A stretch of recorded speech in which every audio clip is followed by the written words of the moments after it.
The New Jersey Turnpike Authority is forcing Tesla to decommission and rip out their chargers on one of the busiest toll roads in the United States. Here are some thoughts from an actual EV driver, myself, from New Jersey, and why I believe this is probably a good thing for, or at least the decisions are a better thing for consumers here in New Jersey. Hey y'all, I'm Jan. A bit of context on myself. I was born and raised in New Jersey. I've lived here my entire life. I've had my fair share of driving ICE vehicles as well as electric vehicles. I have two EVs right now, a Chevy Bolt EUV and a Chevy Equinox EV. I also do my fair share of driving on the New Jersey Turnpike and a fair amount of road tripping with both my EVs and ICE vehicles. So chances are, if you're watching this video, you're like me, you read the news, saw an article, watched a bunch of videos, including the one from Out of Spec where they talk with Today Charge. You saw the posts on Twitter or X or whatever people call it nowadays. Or you've lurked around Reddit, gone r/electric vehicles and had that conversation with a bunch of other Redditors. In what I am seeing on both social media and all the other posts is it seems a lot of responses, one, are emotionally driven, two, are a bunch of people who only know what they know based on their current experiences, and three, are being misled by some of the posts. Even the TeslaCharging post has a lot of facts that we probably need to clarify. So let's first start by reading that post on X, Twitter, what do you want to call it, from TeslaCharging. If you've already read this, feel free to skip ahead.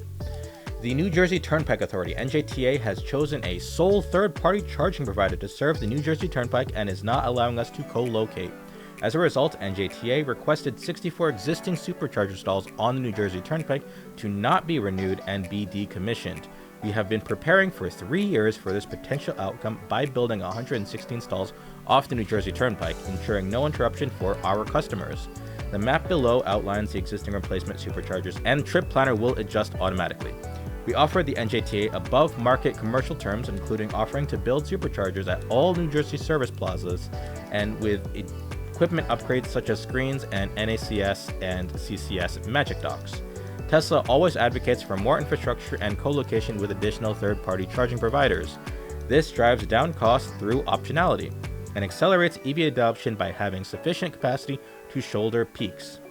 We expect that 30 times more fast charging capacity is needed to get to full EV adoption. NJTA's decision to remove rather than add critical charging infrastructure is a setback for New Jersey's EV adoption goals of 100% zero-emission new car sales by 2035. It removes turnpike access to the most reliable, 99% uptime, least congested, less than 1% waiters, and cost-effective, less than or about 30% lower dollar per kilowatt hour charging. It says, we are still waiting to invest in New Jersey Turnpike sites if the NJ Turnpike or NJTA or Governor Murphy want to reverse this decision. Otherwise, we will continue to build out the best possible infrastructure off the Turnpike to serve Del Valley Tesla and EV drivers of New Jersey. I'll talk about each of my thoughts on each of these points shortly. They also had a reply, today's press release from NJTA. I'll go over that shortly. And it says, for clarity, actually, let's go over the post first, and then we'll go over their clarity points. So the press release says, Service Advisory, Turnpike service areas transitioning fully to universal EV chargers. This is May 30, 2025. Service areas on the New Jersey Turnpike will begin transitioning fully to universal open access EV chargers on June 6th. The chargers provided by Applegreen Electric are compatible with all makes and models of EVs, unless you are a Nissan Leaf or a Tesla prior to 2022 and don't have the CCS retrofit. That's just my little insert there. The universal chargers will be available as of June 6 at the Vince Lombardi, Woodrow Wilson, Richard Stockton, James Fenimore Cooper, Joyce Kilmer, and Walt Whitman service areas. The Turnpike Authority is working diligently with Applegreen to get universal chargers online soon at 3 other Turnpike locations. The chargers are expected to be operational in the Molly Pitcher service area in July of 2025, and the Clara Barton and John Fenwick service areas in fall 2025. For more information about Applegreen Electric Charging, visit applegreenelectric.com. Okay, so here is some content. Oh, yeah, I forgot. I'm going to go back to that Twitter post. It says, so Tesla's response, for clarity, the universal open access EV chargers are currently their CCS1 chargers. All North American EVs are transitioning to NACS. Half of New Jersey EV drivers already have NACS vehicles, and fewer than 1% have NACS to CCS1 adapters. Second point, Tesla offers to have both NACS and CCS1 natively for these locations, eliminating the need for adapters and truly serving all EVs at each stall. And the last point is Tesla offers to co-locate and advocates against exclusivity. Reliable chargers should be added, not removed. All right. So let's talk through some of the points here, and then I'm going to talk about some talking points that I've seen. All right. So the first point, or the first post from Tesla, talks about what Tesla has offered the NJTA to sort of support all EV drivers. I want to give a bit of context on myself. I drive on the New Jersey Turnpike frequently, maybe not just for road trips, but also to get to destinations within New Jersey. If I want to go from where I am to Jersey Gardens, I have to take the Turnpike, or the most ideal way is to take the New Jersey Turnpike.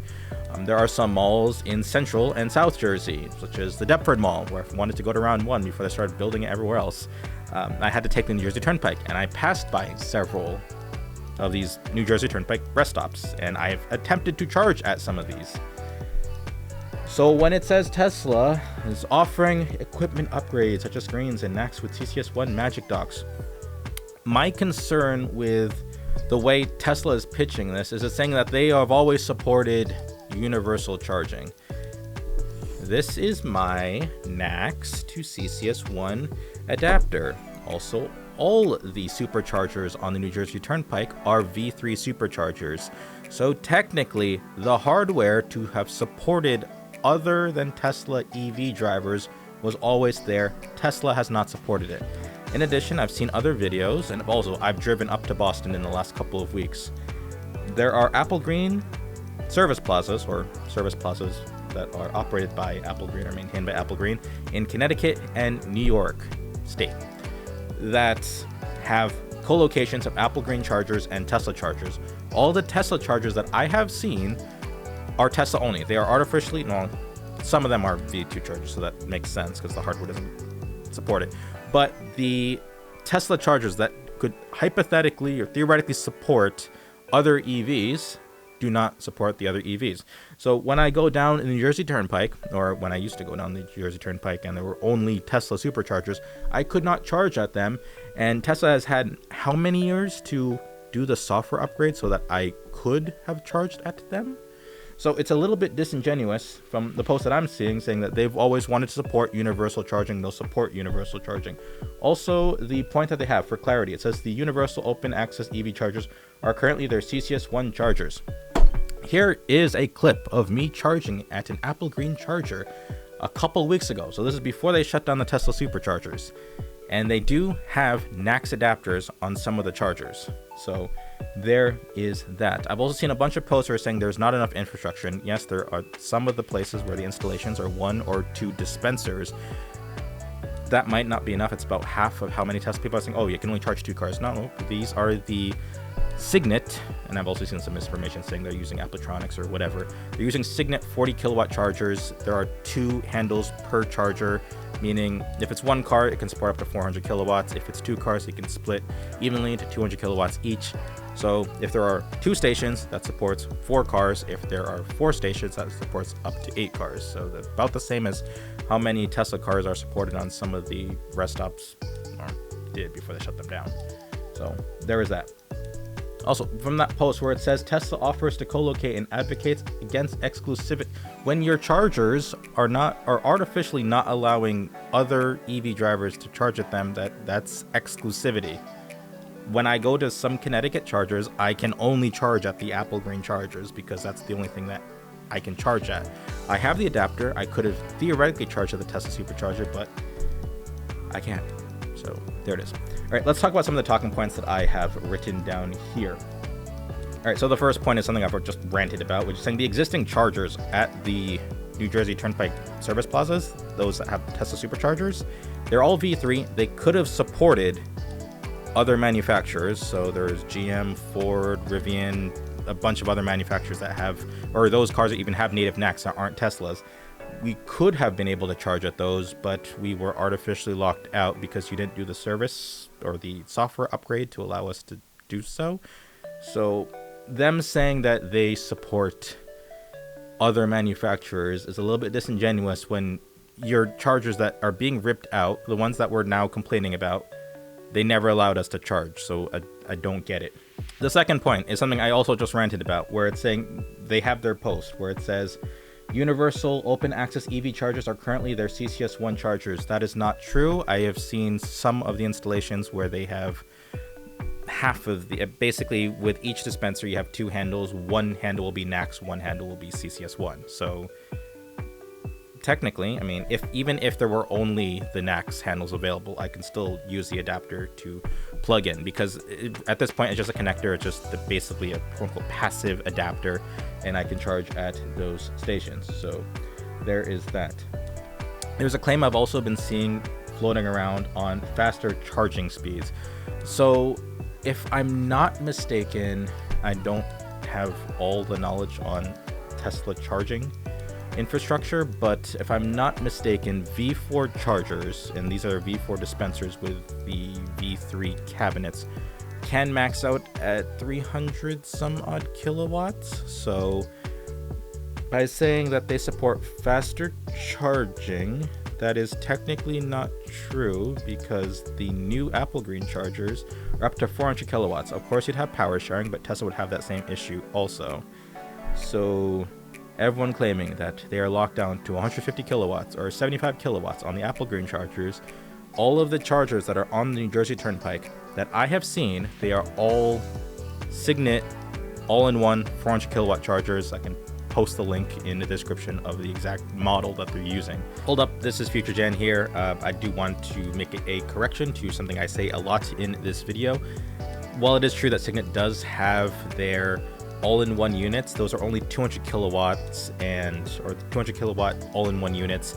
They look very similar to the 400 kilowatt units. However, the 400 kilowatt units, ones that allow you to do sort of power sharing, and then you have 200 kilowatts per each side, they do require 600 kilowatt power cabinet. So yeah, I'm sorry, yeah, but if I reference that later in the video, they do require power cabinets. It's not just a drop-in all-in-one unit. So there is that. I mean, I guess hypothetically, if they wanted to, they could just give 200 kilowatt all-in-one units and get faster installations, but we'll see. So the claim that the charging will be slower is not true, and also for high voltage vehicles, they weren't going to get that fast charging at TeslaChargers anyway. So there is that. The cost claim is a little bit disingenuous too. Everyone's saying Tesla is significantly cheaper. Let me go into my phone. I am going to screen share, and let's do a little bit of a check. So let's open up the Tesla app.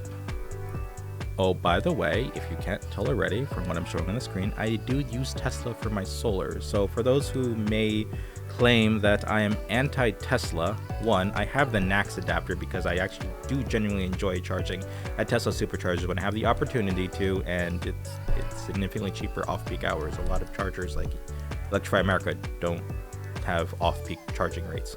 Anywho, if I go here, charge your other EV, and I am going to let's go find chargers near the turnpike.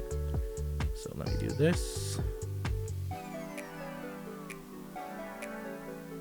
All right, let's try this one. That's not a supercharger. Can I get the supercharger? Here we go. All right, over here it's not giving me charging rates. Oh, here it is. Yeah, charging fees, 50 cents per kilowatt hour. A lot of people are claiming, hey, Tesla's significantly cheaper. It is significantly cheaper if you own a Tesla or you have the Tesla charging membership. So, yes, 50 cents per kilowatt. Yeah, kilowatt. 50 cents per kilowatt hour is a lot. Let's go further down here. All right, here's another one. Okay, you have some that are pretty cheap, even from 8 a.m. to around noon, 43 cents per kilowatt hour. And you have 53 cents per kilowatt hour right now during, I guess, the peak times. And then you have 27 cents for off-peak, which is, it's great. It's great that Tesla actually has off-peak charging rates. So let's go now compare that to Applegreen. I have the Applegreen app. And I will admit, when I went through rest stops in Connecticut, the pricing was very expensive, and even when I've charged at the New Jersey Turnpike and the Garden State Parkway chargers, the charging rate was expensive. It was 59 cents per kilowatt hour, which is pretty expensive. But it looks like, I go through this map, and let's search this area. All right, here we go. So here is the Joyce Kilmer Turnpike northbound, and look here, the charging rate is 35 cents per kilowatt hour. And also look, each of these dispensers, so there's only 4 connectors, kind of sucks, but it's still 4 EV drivers that can charge, and they support both Tesla and CCS. So those who are saying it only supports CCS 1, no, you can if you have the adapter, feel free to use CCS or NACS and then adapt to your car. But without the adapter, you can still charge your EV. But 35 cents per kilowatt hour, I would say, is fairly reasonable for charging.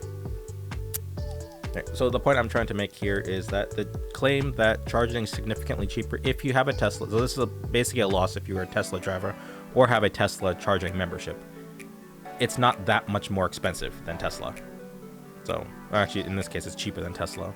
Now, whether or not this will remain this pricing forever is yet to be seen, but based on the post that I'm seeing, I don't know if I would trust Tesla either. So based on the facts today, it is cheaper on average to charge using Applegreen over Tesla.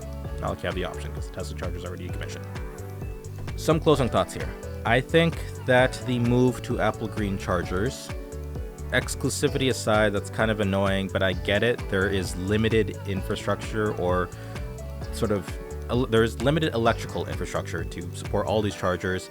Chances are, what I'm imagining is once the Tesla chargers are removed, that Applegreen could take advantage of the transformers and everything that are in the ground that PSE&G or JCP&L, ACE have put into the ground to, add more chargers. They're using Signet 400 kilowatt all-in-one dispensers, actually all-in-one chargers, so it has everything built in. They don't need to have separate dispensers and cabinets. It's just one unit.